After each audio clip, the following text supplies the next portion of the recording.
Pagi itu, Nyoto, Mas Panggi, Pak Gugat, Li Kantong, dan Bejo terlihat sudah berkumpul di rumah Ustadz Sukar. Mereka tampak tengah saling bercerita tentang yang terjadi semalam.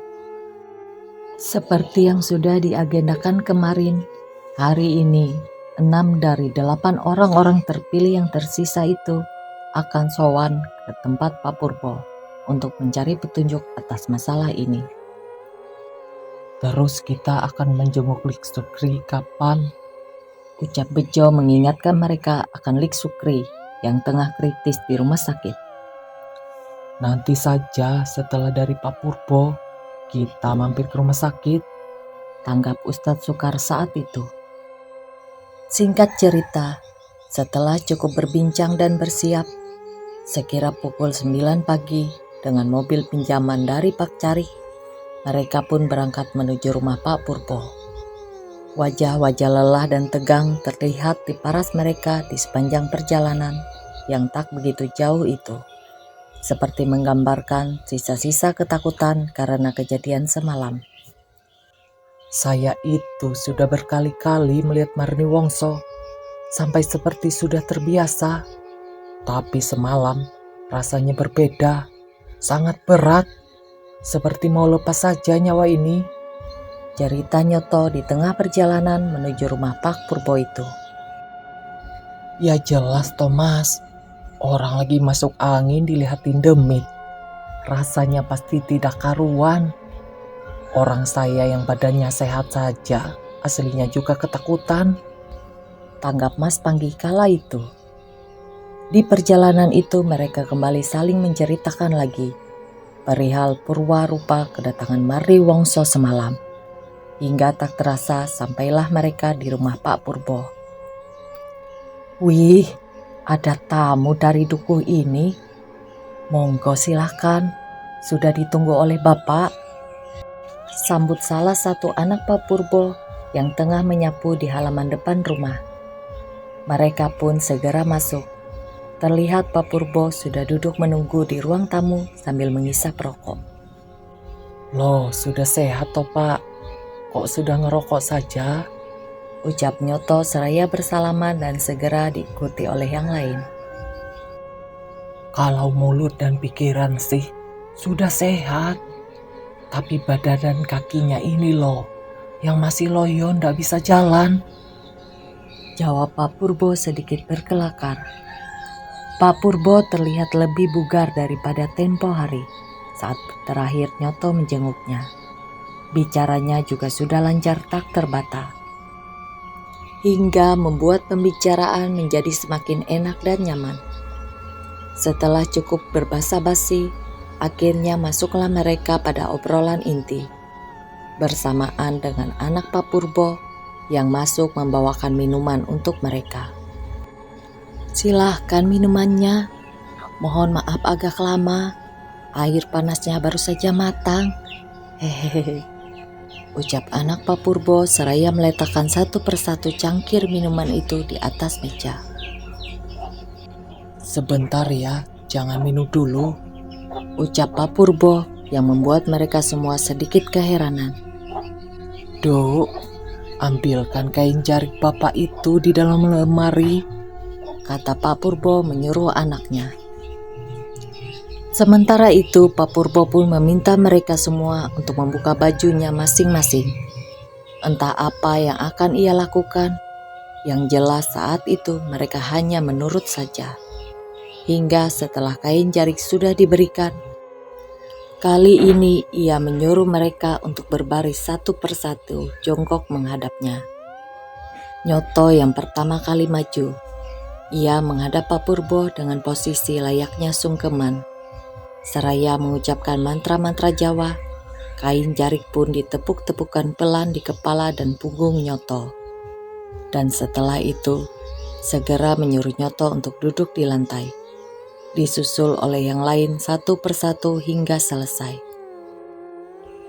Ditunggu sebentar ya, biar keluar dulu sawannya.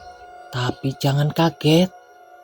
ucap Pak Purbo dengan sedikit tersenyum dan menyuruh anaknya untuk menggelar daun-daun pisang di depan mereka. Tak lama setelah itu, sebuah reaksi mulai muncul, diawali oleh Ustadz Sukar yang tiba-tiba saja mual tak terkendali dan langsung memuntahkan cairan hitam dari mulutnya. Bersamaan dengan itu, hal sama terjadi juga pada Li Kantong, Pak Gugat, Bejo dan Nyoto. Namun tidak begitu dengan Mas Panggi yang tampaknya mengalami reaksi yang agak berbeda dari teman-temannya. Bak, bak, bak. Mas Panggi menghentak-hentakkan tangannya ke lantai. Ia tampak masih berusaha memuntahkan sesuatu yang seperti tertahan di tenggorokannya. Ini gongnya, ambil saja pakai tanganmu, kata Pak Purbo ketika melihat reaksi Mas Panggi yang seperti itu. Mata Mas Panggi mulai memerah, begitu juga dengan wajahnya. Ia tampak mulai kesulitan bernapas, sampai akhirnya dengan tangan yang gemetar, Mas Panggi pun mulai memasukkan 2 jarinya ke dalam mulutnya dan menarik sesuatu yang tertahan di tenggorokannya itu. Dan gumpalan rambut yang cukup panjang pun terlihat, ditarik dengan jemarinya. Kawan-kawan hanya bisa bergidik keheranan menyaksikan hal itu. Dan piuk! Gumpalan rambut itu dijatuhkan di atas daun pisang yang sudah disiapkan, bercampur dengan lendir-lendir darah yang hitam. Pak Purbo pun berujar beberapa saat kemudian setelah itu. Beliau berkata bahwa tadi yang mereka muntahkan adalah mala yang ditanam Marni Wongso kepada mereka. Mala juga inilah yang mungkin beberapa hari ini menyiksa mereka setiap petang menjelang. Kalau saya kenapa ya Pak? Soalnya selama ini hanya saya sendiri yang tidak terkena serangan sawan itu, tanya Mas Panggi yang masih kebingungan dengan apa yang baru saja terjadi kepada dirinya. Kamu adalah gongnya nak. Besok yang akan kupasrahi ini untuk melawan Marni Wongso, ya kamu itu, kata Pak Purbo seraya memperlihatkan sebuah bungkusan kafan yang ia ambil dari sakunya. Hah? Ngelawan lelembut biadab itu? Batin Mas Panggi yang semakin tidak paham dengan kata-kata Pak Purbo. Pak Purbo membuka bungkusan itu dan memperlihatkan isinya kepada mereka semua, yang ternyata adalah sebuah paku besar berukuran 1 jengkal orang dewasa. Aroma minyak klenik seketika menyerebak bersamaan dengan dikeluarkannya paku itu, dan Mas Panggi pun kembali bertanya. Kenapa harus saya, Pak? Tanya Mas Panggi yang segera mendapat penjelasan seadanya dari Pak Purbo. Dengan apa yang dimuntahkan tadi oleh Mas Panggi dan kenapa selama ini ia tidak terkena efek dari mala lelembut itu, sebenarnya sudah cukup menjelaskan bahwa Mas Panggi mempunyai aura yang cukup kuat untuk menghadapi Marni Wongso. Tapi dalam hal seperti ini, tetap saja tidak ada satu kata atau kalimat pun yang bisa menjabarkan dengan masuk akal. Sudah, kamu menurut saja. Nanti saya ajarkan bagaimana tata caranya, ujarnya kepada Mas Panggi. Dan Pak Purbo pun kembali memberikan penjelasan. Waktu kalian tidak banyak loh. Ini harus segera diselesaikan sebelum pintu Pangebluk terbuka sepenuhnya, kata Pak Purbo. Caranya bagaimana? Ustadz Sukar kini bertanya. Besok malam Selasa Kliwon, tancapkanlah paku ini di rumah lelembut itu. Tapi dengan syarat, kalian semua harus puasa mutih 3 hari sebelum itu, kata Pak Purbo kepada mereka, seraya memberikan paku itu kepada Mas Panggi.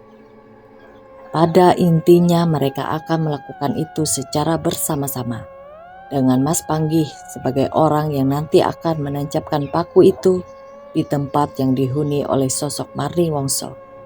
Ya, di pohon trem besi yang berada di kali lanang itu.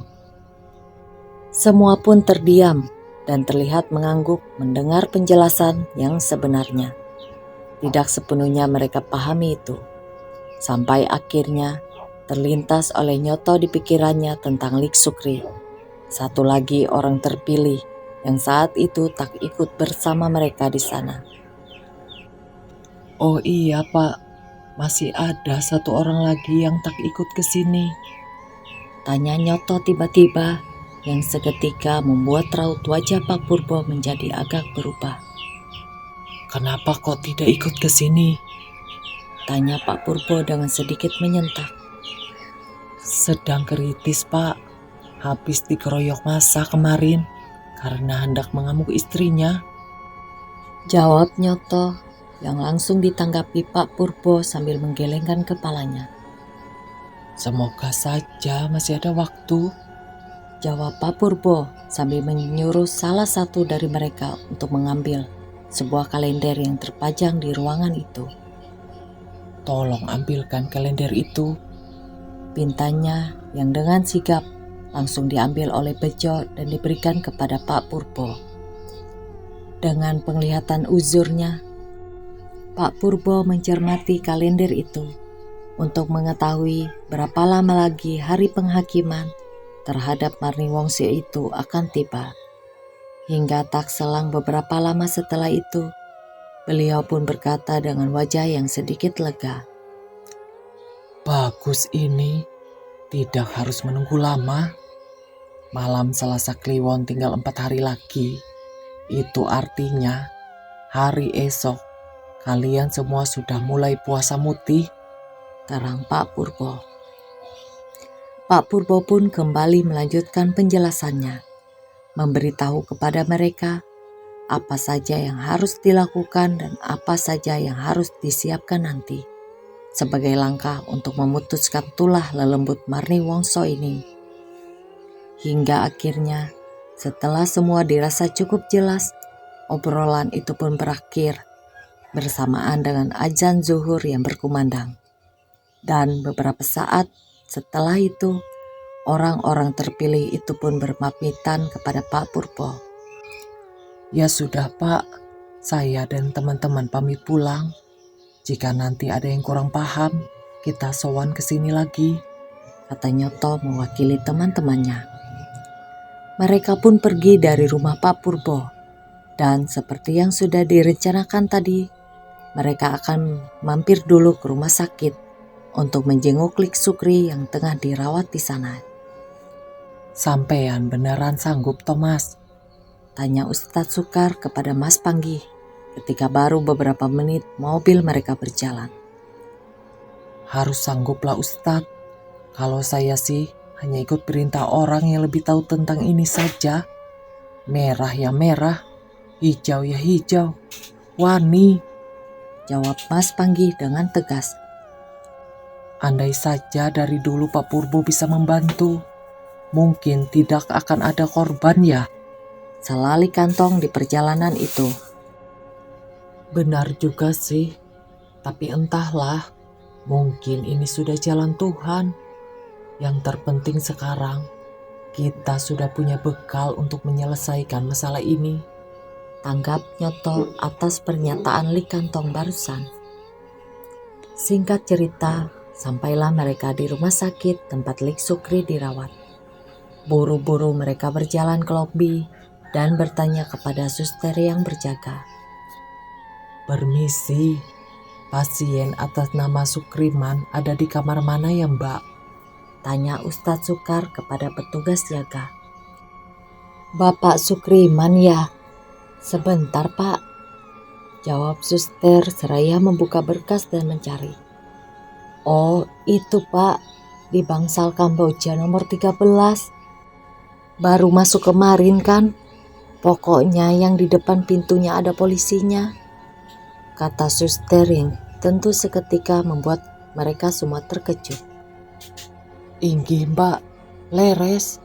Baru kemarin dia masuk, jawab Nyoto yang segera ditanya kembali oleh suster itu. Sebentar, maaf, Panjenengan ini siapanya ya? Polisi kah? Kata suster. Tidak mbak, kita ini tetangganya. Sambar Mas Panggi. Oh, sepertinya tidak boleh dijenguk. Tapi coba saja Ding, bilang sama Pak Polisi yang berjaga di sana. Kata suster lagi kepada mereka. Tanpa menanggapi kata terakhir dari suster jaga itu, mereka pun berjalan begitu saja, sesuai dengan petunjuk menuju bangsal Kamboja nomor 13. Dan benar saja, sesampainya mereka di sana, memang tampak 2 orang berambut cepak tengah duduk-duduk di depan pintu bangsal itu. Mereka segera mendekat ke arah pintu bangsal, dan sesuai yang diperkirakan, 2 orang itu segera berdiri mencegah mereka masuk ke dalam. Maaf, ada kepentingan apa? Pasien di dalam adalah tersangka yang sedang dalam pengawasan kami, ucap salah satu polisi yang berjaga itu. Nuhun sewu, kami semua adalah tetangganya, jawab Ustadz Sukar dengan lembut, yang malah langsung ditimpal oleh Mas Panggi. Tersangka? Orang kesurupan sekarang bisa masuk penjara? Kata Mas Panggi ketus dan sedikit meninggi. Maaf, tapi ini sudah perintah dari atasan. Pasien ini tidak boleh dijenguk, jawab polisi itu seraya menatap Mas Panggi. Sudah, kita pulang saja, kata Nyoto seraya menepuk dada Mas Panggi yang wajahnya sudah memerah. Kedatangan mereka ke rumah sakit itu nyatanya sia-sia. Mereka yang tidak diperbolehkan untuk masuk itu pun segera berlalu pergi meninggalkan tempat itu. Hati-hati Pak, jangan lupa borgolnya didobel. Kalau ngamuk tidak cukup 2 orang loh untuk mengatasinya, ucap Mas Panggi dengan sangat songong sebelum berjalan pergi meninggalkan bangsal itu. Kasihan Lik Sukri, orangnya marah saja tidak bisa. Sekarang malah mau dipenjara karena tindakan yang sebenarnya di luar kendalinya, kata Mas Panggi saat mereka semua sudah sampai di tempat parkir. Ya begitulah Mas, namanya hukum, mau bagaimanapun. Menurut hukum tetap Lik Sukri yang salah. Lawong yang melakukan saja ya tangannya sendiri, terang Ustadz Sukar kepada Mas Panggi seraya mereka naik ke atas bak mobil. Dan mereka pun kembali berkendara menuju arah pulang. Hingga setelah berpuluh menit berlalu, akhirnya sampailah mereka di desanya. Mereka semua turun tepat di depan rumah Pak Carik. Tampak di sana Pak Carik dan Pak Lurah sudah berdiri menyambut.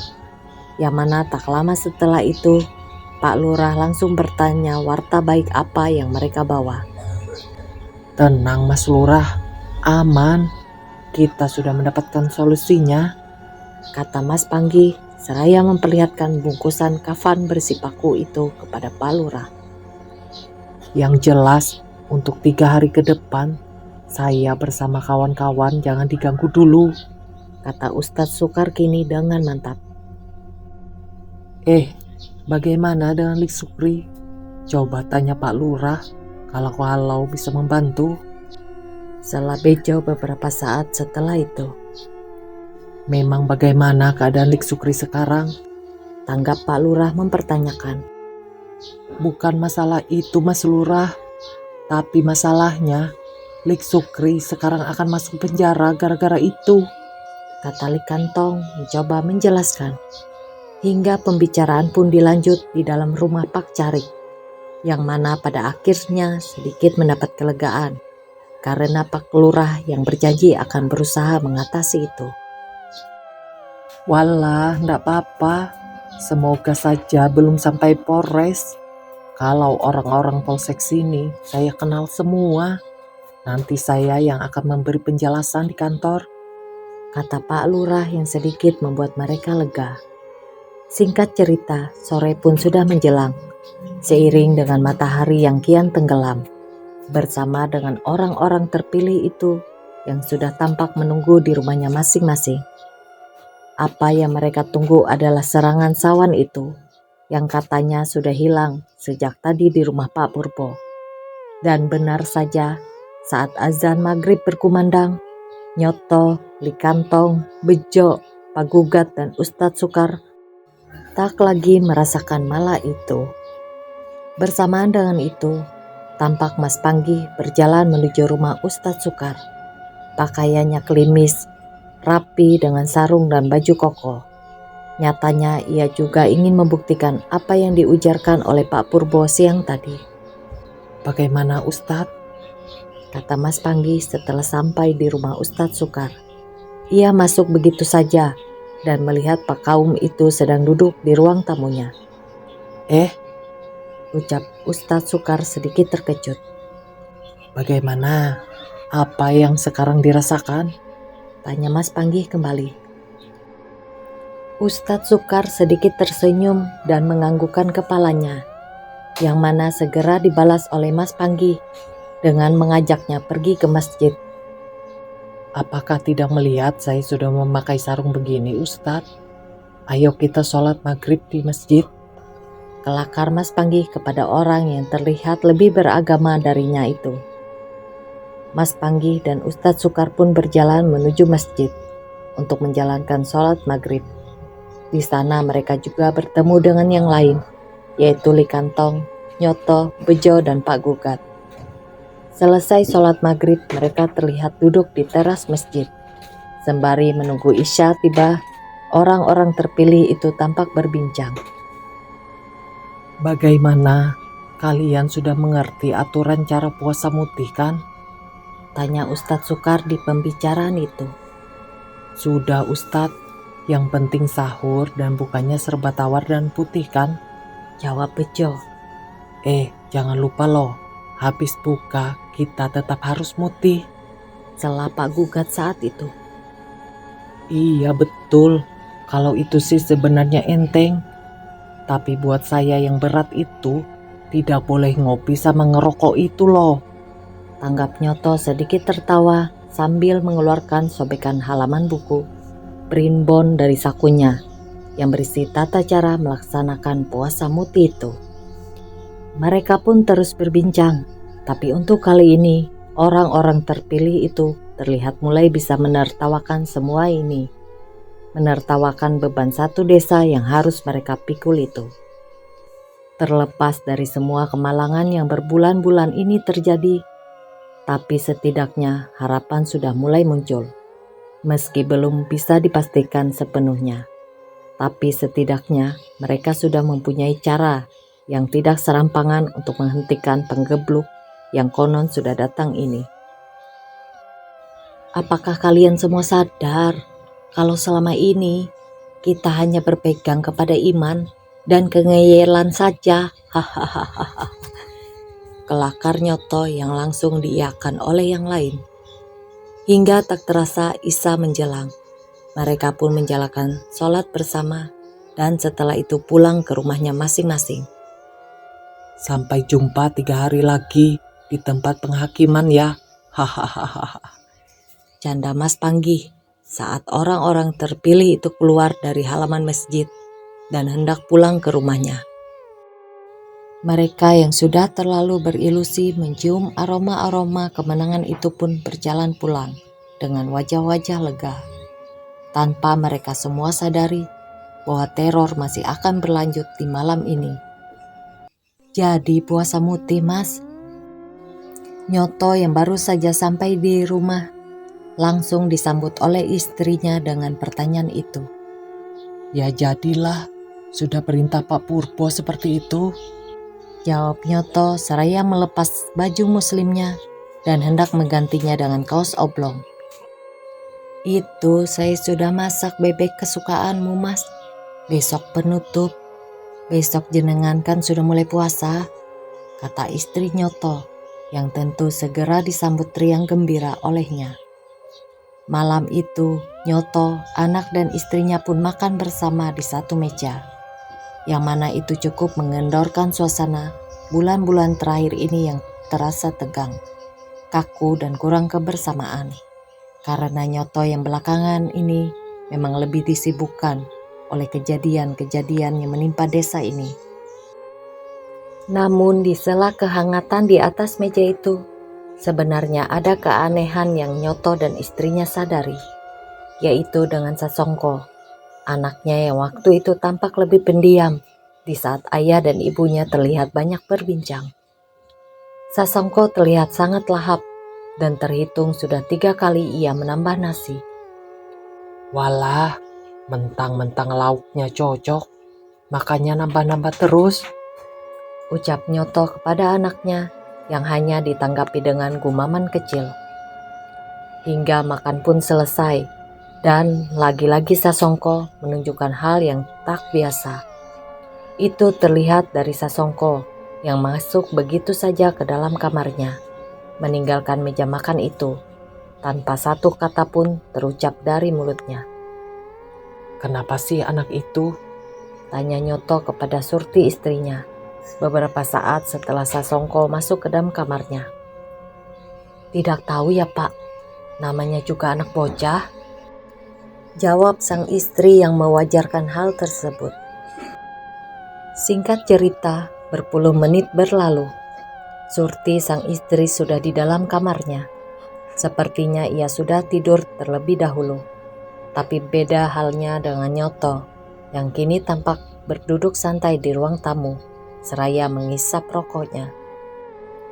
Semoga saja semua bisa diakhiri. Batin Nyoto kala itu sambil memandang keluar jendela rumahnya yang tirainya sedikit tersingkap. Menit demi menit berlalu seiring dengan beberapa linting tembakau yang Nyoto hisap saat itu bersama lamunannya yang terpecah oleh sesuatu yang tiba-tiba saja berada di balik jendelanya. Apa itu? Astagfirullah. Batin Nyoto sedikit terperanjat melihat seperti ada sosok samar di balik jendela rumahnya itu. Namun belum sempat ia mencermati, secara tiba-tiba juga sosok itu menghilang begitu saja. Apa aku salah lihat? Batin Nyoto yang kini mendekat dan menyikap tirai jendelanya itu lebih lebar. Namun setelah ia benar-benar mendekat, nyatanya tak ada yang Nyoto lihat selain kegelapan di halaman depan rumahnya. Wow, memang sudah tidak normal mata ini, kata Nyoto lirih seraya hendak berbalik untuk duduk kembali. Namun seketika ia dibuat terkejut saat melihat Sasongko anaknya sudah berdiri di belakangnya. Astagfirullah nak, jantung bapak mau copot, kata Nyoto melihat anaknya yang tiba-tiba saja sudah berdiri di belakang kursi yang hendak didudukinya itu. Sasongko berdiri aneh, tanpa ekspresi, menatap kosong ke arah jendela. Le, panggil Nyoto mendekat, seraya melambaikan tangannya di depan wajah anaknya itu. Wah, ngelindur Cahiki, ucapnya. Ia pun hendak menuntun anaknya itu kembali ke kamarnya. Dirangkulnya pundak Sasongko. Namun ketika ia hendak membalikkan tubuhnya, tiba-tiba suara tawa terdengar dari arah belakang.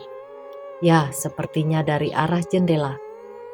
Waduh, ucap Sasongko yang langkahnya terhenti. Dengan sedikit ragu, ia pun meraih tasbih dari dalam saku celananya dan segera berbalik tanpa aba. Hah? Sentaknya seraya menghadap ke arah jendela ruang tamunya itu. Namun lagi-lagi tak ada siapapun di baliknya. Nyoto pun berjalan mendekati jendela, membiarkan anaknya yang masih berdiri mematung di belakangnya. Dan tiba-tiba muncullah lelembut itu dengan pekik tawanya di balik jendela, membuat Nyoto yang terkejut seketika berbalik dan ingin berlari. Namun sekali lagi langkahnya terhenti ketika ternyata Marni Wongso kini sudah berpindah menghadang di depannya.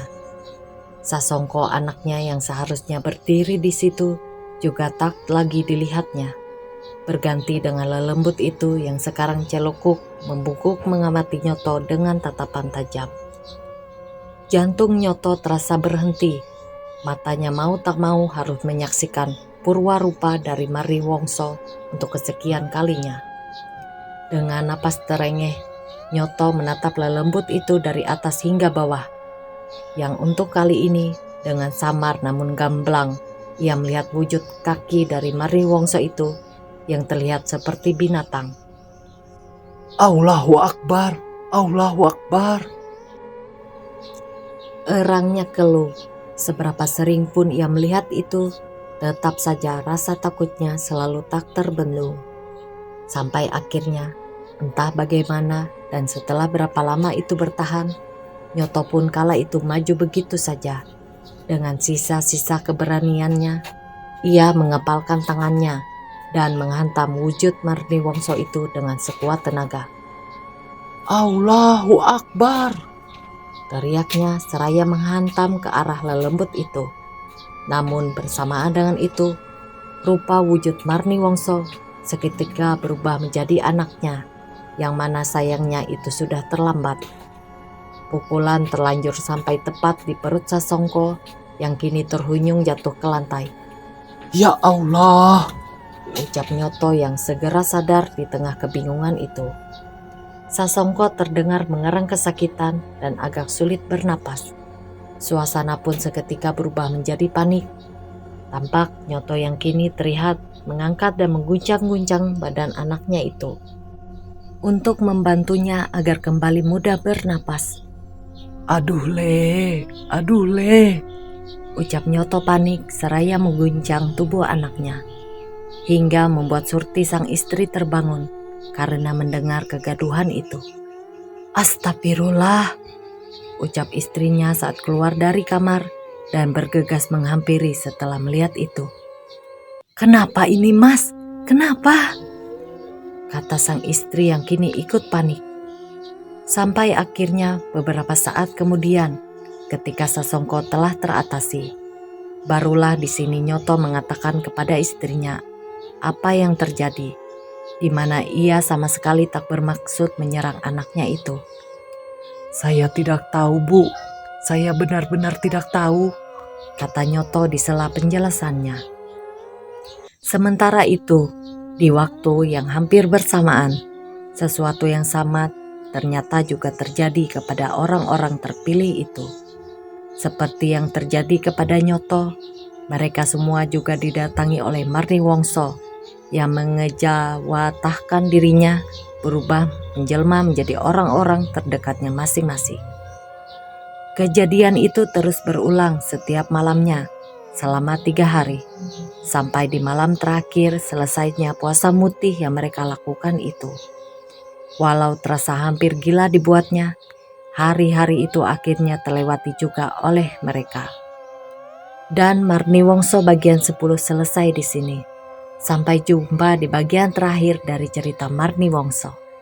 Jangan lupa like, subscribe, dan komen ya teman-teman. Oh ya, bagikan cerita ini kepada teman-teman kalian semua agar mereka bisa tahu cerita Marni Wongso. Jangan lupa bertemu di bagian terakhir dari cerita Marni Wongso. Assalamualaikum warahmatullahi wabarakatuh. Bye-bye.